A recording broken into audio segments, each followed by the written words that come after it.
Hi, I'm Nancy Clark. And I'm Amory Wallace-Phillips. We're the Hospice and Bereavement Coordinators with VO in Oxford, and this is Mourning Chats live with Anne-Marie and Nancy. Cheers, Anne-Marie. Cheers, Nancy.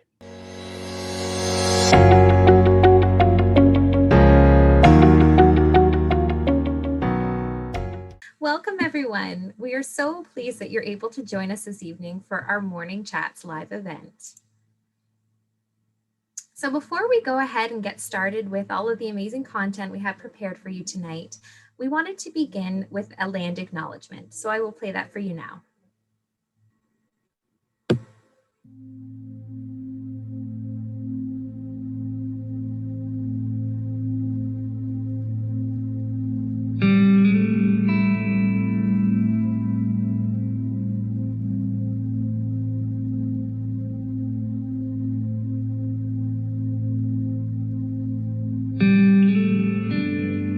Like to recognize the traditional territory of the Anishinaabe, Haudenosaunee, and Ojibwe Chippewa peoples on which we work and reside.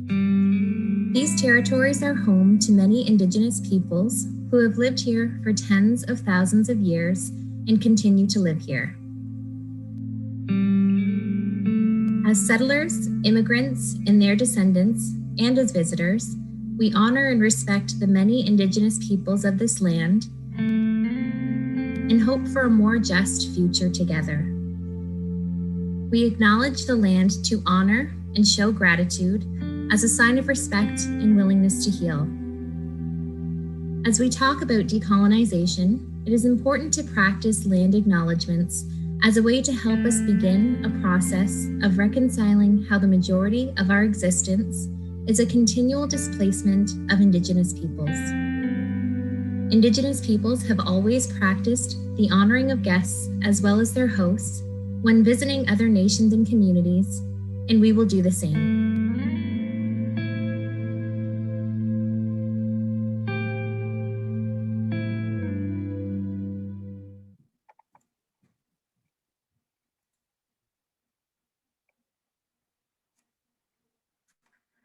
Thank you.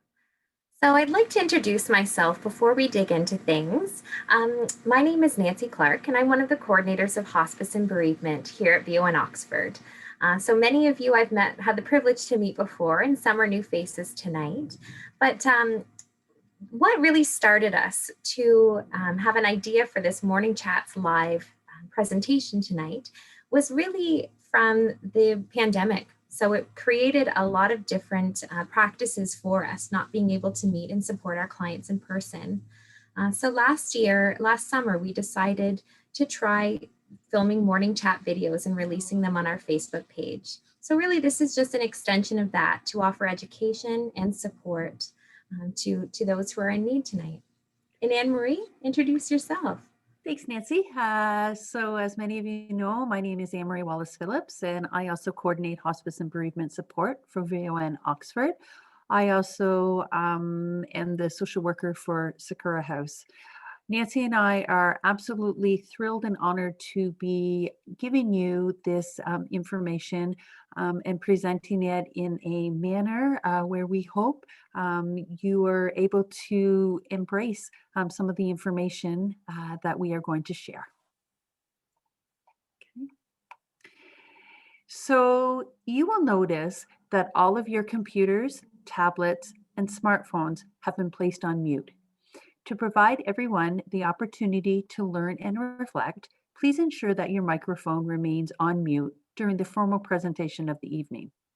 Feel free to use the chat feature to connect with us if you have any questions or comments, and we will be sure to address them. At approximately 8:15, we will move into the more informal portion of the evening, and we will invite you to unmute your microphones to share and connect with us. Also, this event is being recorded in order to share the message of love and support with those who were unable to attend this evening. The recording will be stopped after the presentation and prior to the informal portion. Our shared conversation will not be recorded. So, without further delay, let us gather together, yet separately in the safety and comfort of our own homes, to connect and discuss the important topic of grief during this COVID-19 pandemic. So, there are many layers of grief and loss that we hope to explore tonight. And just a side note that we will have the slides available as well as the recordings for anybody to receive and to share. So, don't feel the need to jot down notes or anything like that. We will be providing those for you as well.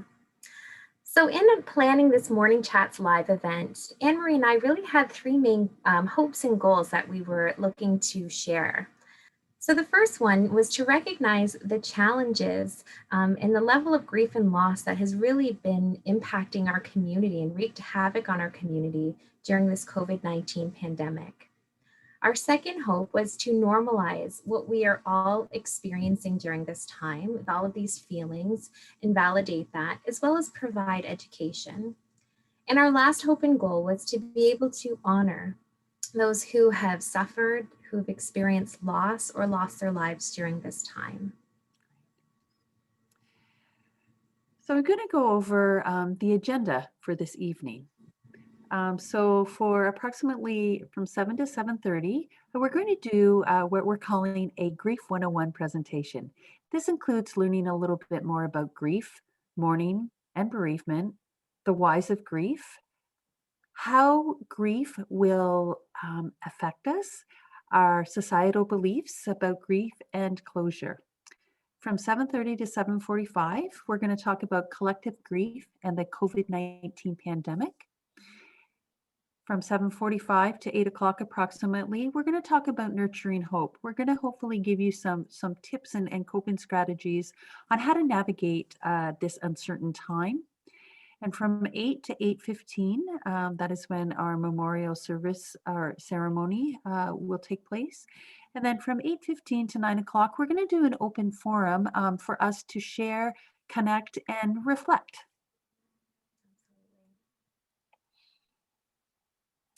So we want to begin this evening by discussing three common grief terms that are often used interchangeably, but in fact, they have their own separate meaning. First, I'm going to talk about grief.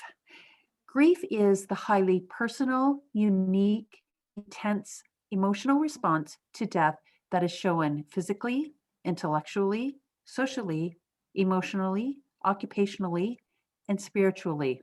So, as human beings, whenever our attachments are threatened, harmed, or severed, we naturally grieve. Grief is everything we think and feel inside of us when this happens. Grief is our inner response. Whereas mourning is the public face of our grief, a time of readjusting to life without the physical presence of the deceased. This is a shared social response to loss. This is our outer response.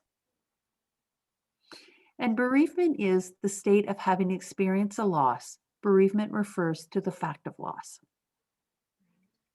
And it's important for us at this time to mention that while we talk quite a bit about death-related losses tonight, there are such similarities between the state of being bereaved from the death of a loved one and the grief we're experiencing because of COVID-19 and the pandemic we're all living through right now.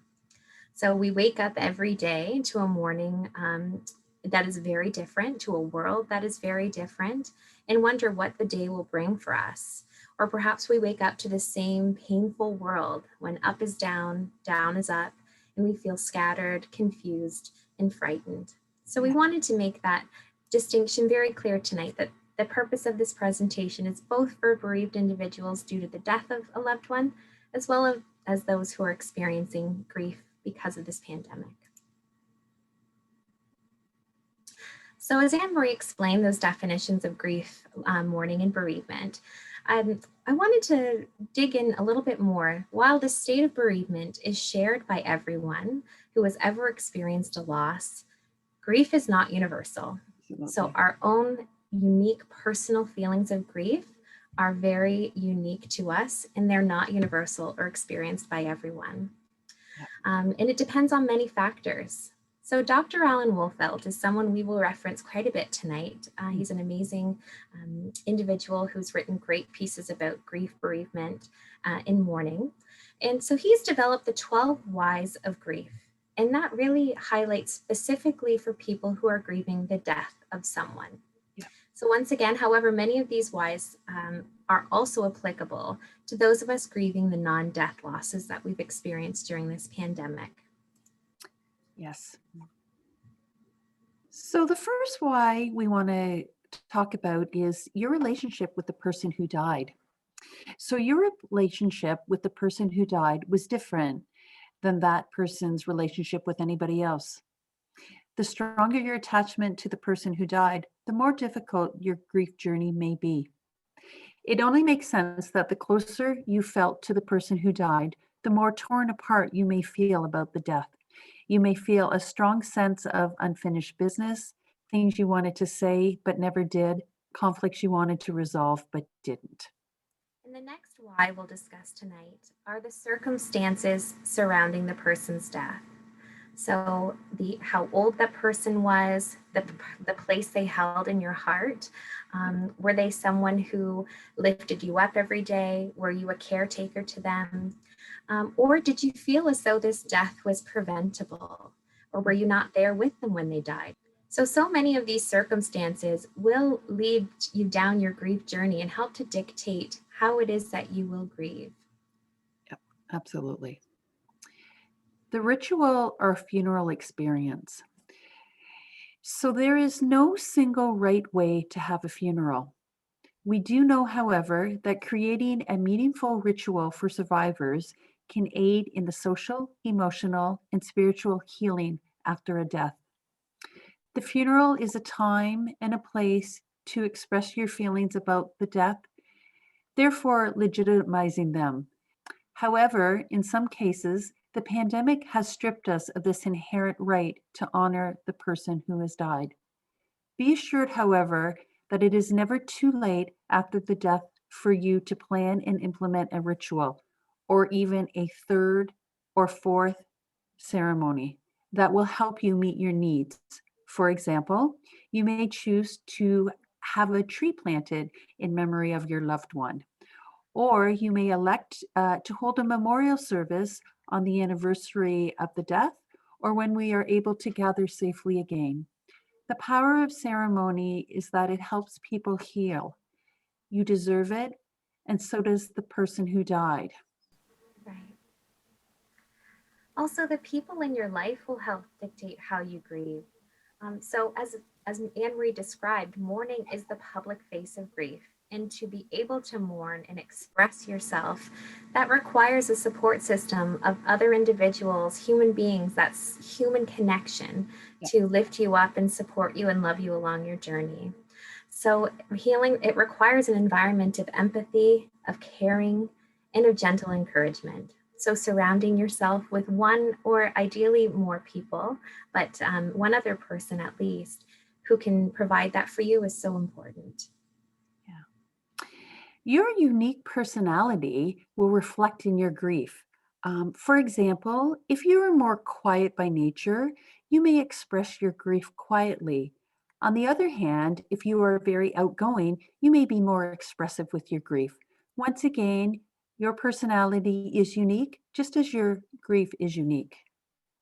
As well, the unique personality of the person who died will also play a role in how your grief journey looks and feels.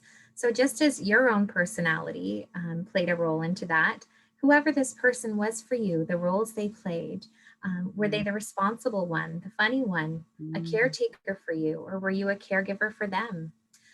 Whatever your loved one most represented for you will be a void that you will be feeling and experiencing through your grief process. And also, paradoxically, whatever you liked least about the person who died, is also something that you may find is troubling you the most during your grief journey. absolutely. Your gender. Your gender may not only influence your grief, but also in the ways in which we relate to you at this time. While this is certainly not always true, men are often encouraged and expected to be strong and restrained and not cry. Typically, men have more difficulties in allowing themselves to move forward painful feelings than women do. And your cultural background will play a role in your grief journey. So, this tends to be your values, your rules, whether spoken or unspoken, and traditions that guide you and your family. Mhm. So, culture is usually passed down generation to generation from family to family and is often shaped by the country of origin in which your family originally came from. Yeah. So, your cultural background is also shaped by your education and your political beliefs. So, that can include religious values as well. And all of these coming together really create who you are culturally and play a role in your grief journey. Your religious or spiritual background.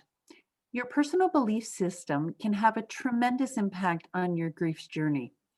You may discover that your religion or spiritual life is deepened, renewed, or changed as a result of your loss. Or you may find yourself questioning your beliefs as part of your work of mourning. And also the other crises or stresses that are occurring in your life right now. Yeah. So most of us, it's not only grief we experience at one time. There are mounds of other stressors that are occurring as well at the same time in your life. Yeah. And the more intense and numerous the stresses in your life right now, the more overwhelming your grief may feel and your experiences may be. So, something you can do is try to take some steps to de stress your life for the time being as much as possible. I know that's a tall order and might sound Yeah. impossible, but now is really the time to concentrate on your grief and on your healing. Yeah. Your experience with loss and death in the past. The more experienced you are with death, the less shocked you may feel this time around. Often people find that the more deaths they mourn and the older they get, the more natural the cycle of life seems to be. This is not to say that they aren't sad or don't need to mourn, but they begin to integrate death and loss more seamlessly into lives. Other non death losses in your past may definitely influence your grief journey. Secondary losses such as divorce, job loss, financial downturn, severed relationships, all of these can affect your worldview as well as your capacity to cope. And the last why that Dr. Alan Woolfeld suggests is your physical health and how that will impact your grief journey. So, how you feel physically has a significant effect on your grief. Yep. If you're tired, if you're eating poorly, if you're feeling ill physically, then your coping skills will definitely be diminished. And as we know, when we are sick, our bodily symptoms often are far more pressing and are more prevalent than our emotional and spiritual ones.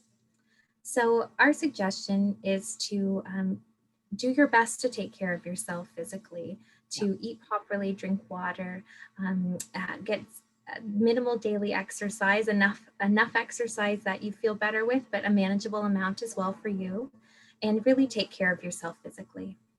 Absolutely. We'd like to share with you a poem called I Seem to Be Falling Apart. I seem to be falling apart. My attention span can be measured in seconds, my patience in minutes. I cry at a drop of a hat. I forget things constantly. The morning toast burns daily. I forget to sign checks. Half of everything in the house is misplaced. Feelings of anxiety and restlessness are my constant companions. Rainy days seem extra dreary. Sunny days seem an outrage. Other people's pain and frustration seem insignificant. Laughing and happy people seem out of place in my world. It has become routine to feel half crazy. I am normal, I am told. I am a newly grieving person. Such beautiful words. Mhm. So it's so important to remember that grief is not an illness. This is something in our roles, Anne Marie and I, that we reinforce quite a bit, that it is natural and normal to grieve. It's our body's normal response to loss. And Absolutely. also, grief is not pathological in most cases, Yeah. and it doesn't need to be fixed. It simply needs time and space, and it needs to be supported. So, one of our favorite quotes by Dr. Sandra Bertman we'd like to share with you states, "Grief is crazy making, feels like a psychosis, is impulsive, explosive, arbitrary, unjust, but is as basic to the human condition as love and joy." Yeah. Grief affects every part of our being physically, intellectually, socially, emotionally, occupationally, and spiritually. You'll see on the slide, this is the dire model of grief. It cannot be separated and it can't be compartmentalized. So, common grief responses. Grief is an extreme stressor and may manifest itself into physical symptoms as seen in this current slide. Nancy also touched on that just a few moments ago. Grief has a very powerful effect on our body, and it is important to recognize how grief affects us physically. So, this slide highlights some ways grief affects us physically: tightness in throat, dizziness, headaches, fatigue, sleeping problems, change in weight and appetite can all be associated with grieving. And intellectually, we are affected by our grief as well. A lot of our clients come to us Yeah, saying things like, my mind is gone. I'm feeling so forgetful, so disorganized. There's a sense of derealization. I can't believe this is happening to me. My mind just absolutely. can't believe that this has happened. And as you can see on the screen, there are a whole host of ways that we are affected intellectually by our grief. Grief may also cause changes to our social outlook on life. Some people find they want to withdraw, avoid others, or have relationship changes or difficulties. Others may feel the need to always be around or connect with others. It is important to note that through all these dimensions of grief, that responses, just as your grief, will be individual. So the slide you're seeing now illustrates just a few examples of how grief may affect our social being, such as avoiding others, isolating, or being around people too much or too often. Explosive emotions are also extremely common in grief, and again, something that our clients report to us Yeah, constantly. And it can be arranged from anything from being emotionally labile or feeling really low that you're helpless, hopeless, and the world is meaningless for you. Or we have other clients who feel high levels of anxiety, panic, and fear. So, really, the whole gamut of emotional responses are so common in grief, as you can see listed on the slide. yeah, And one in particular I always like to mention and review with people is the emotional response of relief. yeah, And that is a very common feeling for many people, whether it's after witnessing someone you love being ill or in pain for so long. Um, a feeling and a sense of relief can come with that. And there's a lot of shame people feel with having absolutely. that feeling. And it is completely valid and just one of the host of many emotional responses people may experience. Right. Occupationally, you may experience some changes. Occupational responses may be tied to our social responses. At work, somebody who is grieving may experience poor concentration, reduced patience, body aches and pains, or a griever may find that he or she goes into extremely high gear at work, throwing themselves in their work as a coping mechanism to avoid the heaviness of grief or to avoid discussing their grief at work with the coworkers. And spiritual responses to loss. We touched on this a little bit during our review of the 12 Whys of Grief, but there are many different spiritual responses someone might have. It Mhm. can be on one end from doubting belief systems and questioning spiritual values, holding a lot of anger towards God or a deity for allowing this horrible situation or loss to happen in your life or to take someone you love away from you. Yeah. Other people can also feel a renewed sense of spiritual connection and belief, or they may feel that their beliefs are even stronger.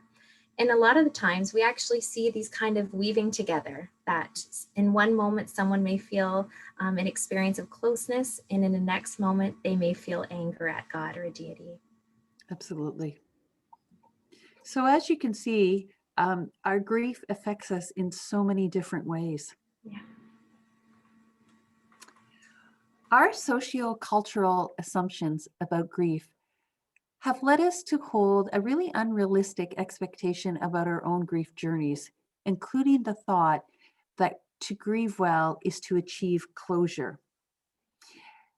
There are a handful of reasons why people expect closure in grief. Our preoccupation with resolution and recovery models.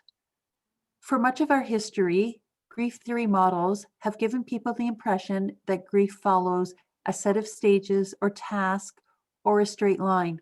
So many people think grief is a finite process with a beginning and an end. Or our need to try to put on a happy face on things even when we're suffering. Many times we're asked, "How are you?" We respond, "Oh, I'm good. I'm okay. How are you?" We respond without thinking or speaking honestly. Absolutely. And our own lack of understanding of the role of hurt, pain, and suffering in the healing process is often misunderstood. We say it a lot, and I'm sure everyone's heard the phrase that you have to go through it. You can't go around it, you can't go over it. And that is definitely the case with grief. These feelings are meant to be felt and experienced. And in the end, they do help you through your grief journey. As well, our desire for instant gratification. Yeah. We see this in almost every facet of our society. It's an obsession almost, as well as our emphasis on this whole concept of letting go. Mhm. Our lack of knowledge about grief and the need to mourn, which definitely ties in with that preoccupation with these resolution and recovery models and these steps of grief, which a lot of people we have come in to meet with us will ask kind of what stage of grief they're in. Absolutely. So we provide a lot of education about the fact that this isn't a linear journey and there are no stages of grief and nothing that you were doing wrong, and you're right where you need to be in your own journey. Right. And last but not least is this short time frame Yeah. that we arbitrarily stamp on grievers, labeling them as complicated or unresolved far too quickly and without proper consideration. Yeah. And it's often the people around us, the people who love us and care about us most, who may be most concerned that our grief has turned into a complicated grief, or that it's been going on too long, because of these socio-cultural beliefs that we all have been taught to hold. So I'm going to read a poem for you now that's entitled, "If There Is Something I've Learned About Grief," written by Sky N. If there's one thing I learned about grief, it's that it always surprises me. Disappearing 1 minute, returning with a vengeance another. Sometimes it surfaces tears, others in rage and apologies. I don't understand. The smallest trigger, a similar laugh, a song, a place you drive by. And in an instant, it feels like you are flung into a time machine, transported back to that moment when the time stood still and they were standing next to you.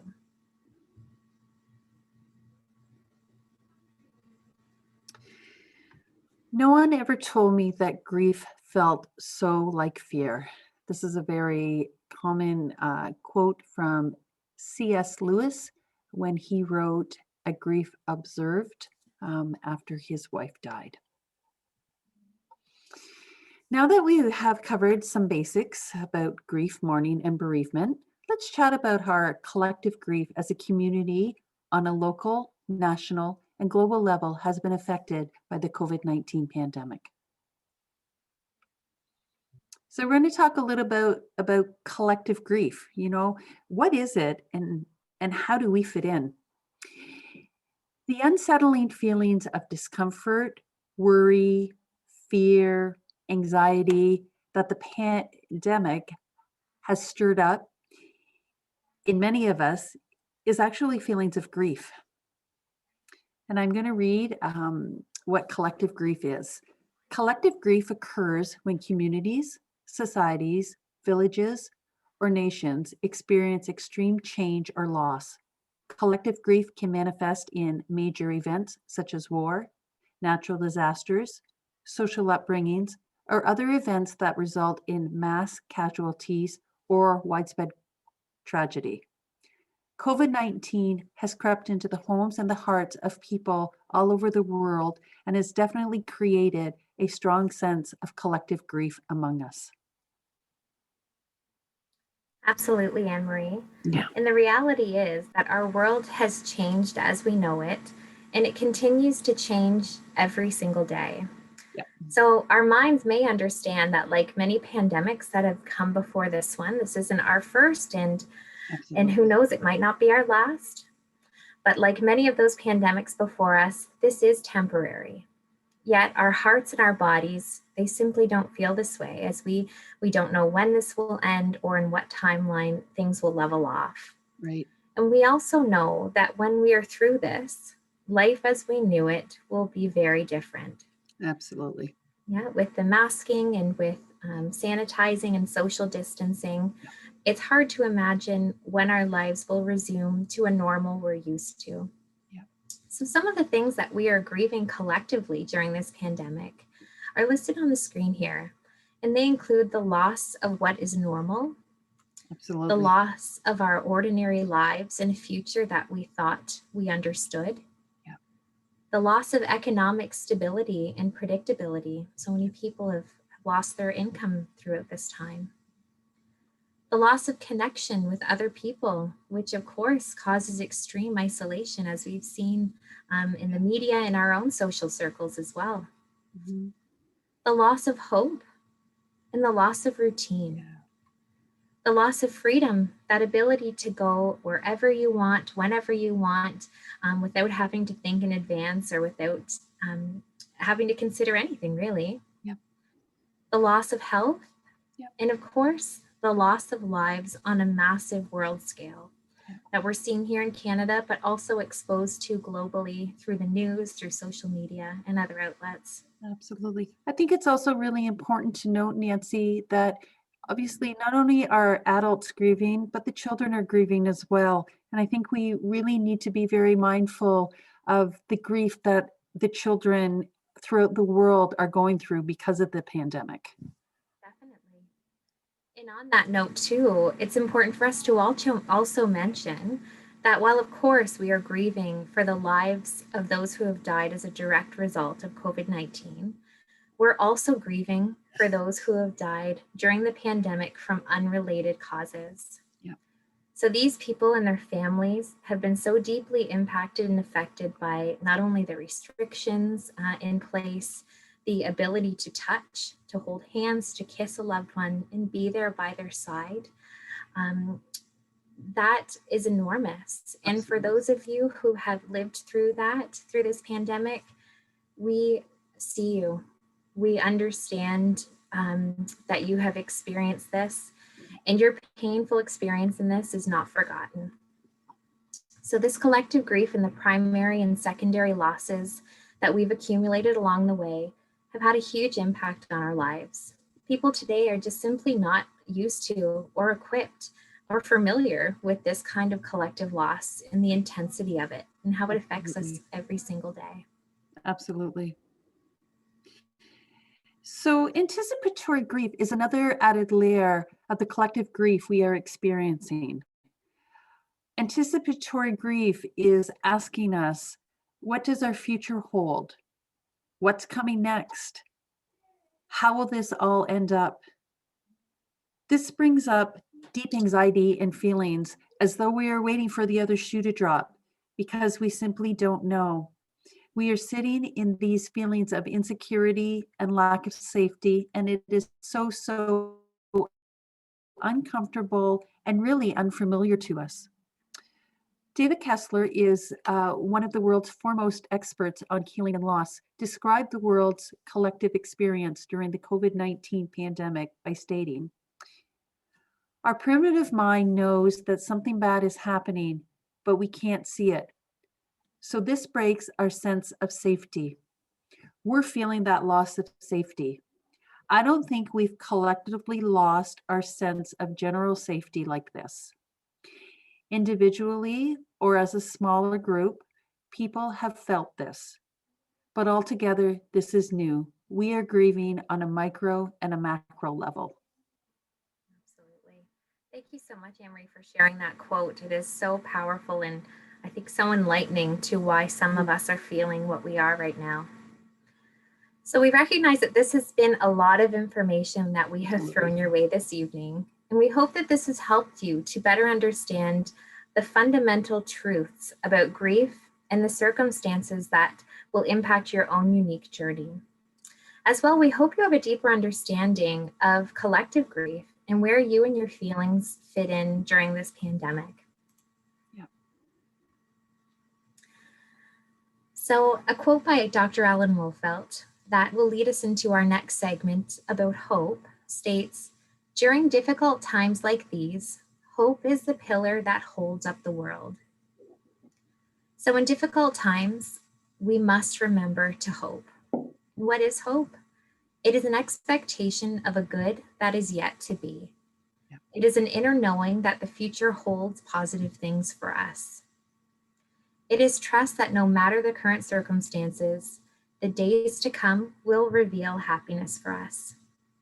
It's also forward looking, yet experienced in the now. Like mourning, nurturing hope is active. It's something we actively need to practice and integrate into our lives. But it's also something that we can do. It's something we have control over. So Absolutely. let's look at what we can do to embrace hope, even as we're experiencing the many losses caused by this pandemic. Yeah. So, our first tip for you is focus on what is true in the present. As we are meeting this evening, Ontario is once again in the midst of a stay at home order. Though our normal lives have been completely disruptive and we may be experiencing some very real personal losses, many of us are also in this moment physically safe and comfortable. So, our second tip to help you cope is to seek and accept support. So, socially bereaved individuals are considerably disadvantaged. In most times, it's a very isolating experience of grieving, but especially right now during COVID-19, it is extremely isolating. Yeah. So, it's important to make those steps to seek and accept support, whether it's reaching out to family over the phone with texts, joining support groups like we offer our Caring Circle group, Yep. or even coming out to something like this tonight, learning a little bit more, having the chance to see 50 other faces on the screen who are all experiencing their own unique journey of grief. Absolutely. Yeah. Let go of the things you cannot control. So there's a fine line between being informed about the pandemic and the steps that we can take ourselves to keep ourselves and others safe, and being overconsumed by information or misinformation, causing undue stress and even despair. It does make sense that we might be tempted to overconsume information in an effort to make us feel more in control of what is happening. However, the trouble is, we can't control this pandemic and we can't fully control what happens to us or to our loved ones. Letting go of this illusion of control can lessen our anxiety and help us to build trust in our own capacity to cope with whatever happens. This also includes our interacting with social media. Definitely. And our fourth tip for you is to stock up on compassion. So, in a time where everybody's senses are heightened, our fears are triggered, our grief is triggered, it's so important to be patient with each other, to be kind to each other, and also with yourself. So, really intentionally practicing compassion and putting yourself in someone else's shoes or position and trying to genuinely be kind and caring towards them, that will help you significantly. Intentionally build hope into each day. We're going to give you a few thoughts on how to do this. Take part in activities you care about to the extent that you can while sheltering in place. Maybe engage in spiritual practices, mindfulness, spending time in your garden. Make a collage of words or pictures that symbolize hope in your mind and heart. Intentionally imagine the future that you desire. Help one another. Also, stay connected with others. Yes, we acknowledge it is very difficult when we need to physically distance from people right now, but stay in touch. A phone call, a video call, a Skype, a text message. And also remember to take care of your body, your mind, your heart, your social connections, and of course, your soul. And our sixth tip for you is to control what you can and do it well. So, all of us have something unique and something very important to give to this world and to give to each other. We all have special skills in things that we do well. So, in a time when our sense of self and place in the world is tested, remind yourself that there are things in your life that you do have control over and things that you are excellent at doing. Find gratitude, as hard as it may be right now. Finding a little gratitude in our lives at this current moment forces us to look at things differently. It focuses on what we have instead of what we are missing. Acknowledge what we are missing, but pay attention to what we have. And I know this may be very hard right now, but find gratitude in the little things. If it's even as simple as being able to enjoy a hot cup of coffee or a hot cup of tea first thing in the morning while listening to the birds, that's gratitude. Take care of yourself. Yeah. So, again, this one can be very difficult to implement when you are grieving and you're just feeling low and your senses are heightened and you're not in that frame of mind. But keep, as best as you can, self care routines for sleep, for eating, taking breaks, socializing with others. That can be over the phone or Zoom as well as staying active. So it's more crucial during this pandemic to ensure that our immunity is strong. That's going to help us, it's going to sustain us through this, both mentally and physically. So taking care of yourself is a top priority. Our next tip, we call it name your grief. When you become overwhelmed with fear, anger, sadness, or worry, understand what you are feeling is normal. Then name and acknowledge those feelings and find ways you are comfortable with to express these feelings and emotions. You will feel better if you mourn. Mourning is being aware of your grief, giving it the attention it needs and deserves, and expressing it outside of yourself. It may be talking to a trusted friend, journaling about it, or expressing it through tears. Music and song can also be helpful to access those feelings and process them. Do this as often and for as long as needed. This will help to reshape your grief and soften those feelings. Putting voice and a name to the feelings we are experiencing goes a long way to understanding why we're feeling the way we are and feeling a bit better. And our last tip tonight, perhaps one of the most important on our list, is to consciously choose hope. Yes. So please understand, we know that hope can seem impossible sometimes, and it's not something that comes easy, but it's also not something that will just passively come into your life. Instead, hope will enter when you create ways to consciously bring it into every single day. So, despite these challenging times, the door you open to hope each day will dramatically influence the quality of your life. So, what does this mean? Consciously choosing hope. It means to deliberately focus on it, pay attention to it, and invite it into any given moment, and let yourself feel it as it enters. Be creative with how you give attention to hope and invite it in. Moment by moment, choose hope over fear. Choose hope instead of despair. And if you start feeling hopeless, act with intention to bring hope to that moment. And for many of us, I know this may be very relatable, that hope feels out of reach. And if Absolutely. that is the case, yeah, if hope does feel out of reach for you right now, that's okay and it's understandable. And perhaps consider borrowing it from someone else. When you cannot muster the energy to cultivate it yourself, it's possible to receive hope from other people. Again, just as you're doing tonight, coming together as a group, seeing other faces, and having the opportunity to connect after this. There's a chance for you to borrow hope from someone who may be a little further in their journey, who may have some light at the end of the tunnel for you to be able to borrow. We're social creatures, and really, we rely heavily on one another for support, for comfort, and for hope.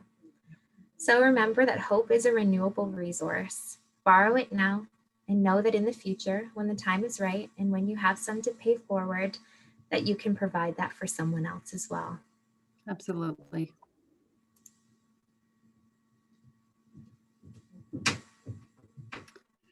So at this time, we are going to invite you to join us for a special memorial ceremony to honor those who have suffered, experienced loss, or lost their lives during this time. I'd like to read this poem. We have come to remember. We have come together in this space made sacred with the warm spirit of love and caring. We have come to grow through an ending and into a beginning. We have come to share tears of sadness for the losses we have endured. We have come to gather strength and support, and we have come to celebrate the lives who we have loved and will always love.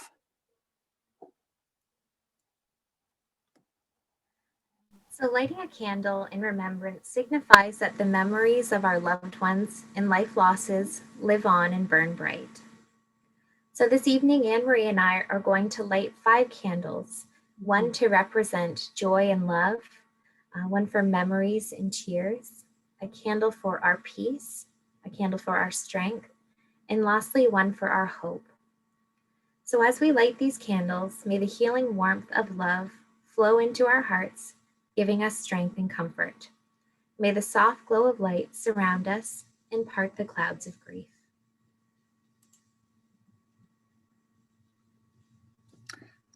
Our first candle. We light a candle for joy and love. For the love that we have shared with those who are precious to us. For the love of those deep within us that will never end. For the love that is lived through the changing times and events. For the love that grew from a small seed into a great oak trees among us. For the love that lights up our spirits and our hearts. For the joy that gave birth to many moments, days, and years. For the joy that our loved ones experienced during their time here on earth. For the joy and smiles those near to our hearts gave and received. For the joy that flowed from the accomplishments my loved one performed. And for the joy that gave encouragement to those who follow in their footprints. And the second candle we're going to light tonight is for memories and tears. For the memories of gatherings, holidays, and special occasions. For the memories of smells and sounds and meals together that satisfied far more than our appetites. For the memories of times together that reminded us of what it means to be human. For the memories of faces and voices that are records of our journey together with others. For the memories of the people who not only gave us gifts, but who truly were gifts to us. for the tears that still flow from our eyes and down our chins at a moment's notice, for the silent tears that arrive for no apparent reason, and for those that no one else sees or hears, for the tears of joy as we remember jokes and stories we have shared with our loved ones.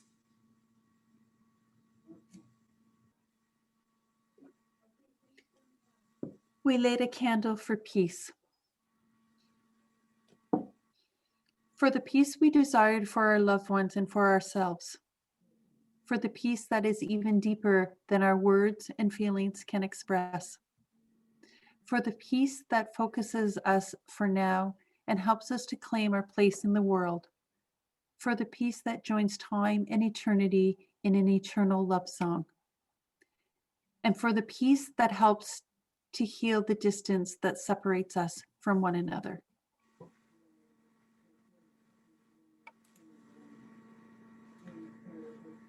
Our fourth candle is for strength. For the strength that comes from deep within us and sustains us. For the strength that empowers us to live each moment and each day to the fullest. For the strength and courage in us to live one day at a time without regrets. For the strength that allows forgiveness to heal the unfinished parts of our relationships. And for the strength that allows us to remember those who have left their imprints on our hearts.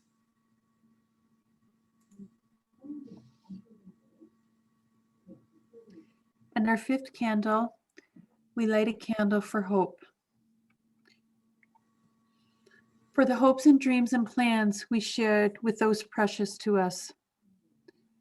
For the hope and trust we place in the power to continue living those.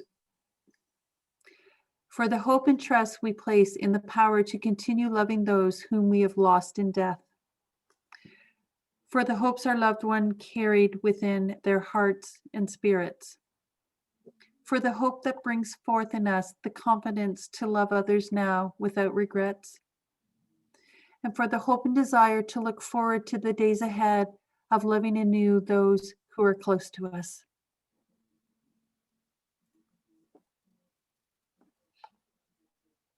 So as our time together nears to an end, let us take a moment to close our eyes and hold space for our memories and also for our tears.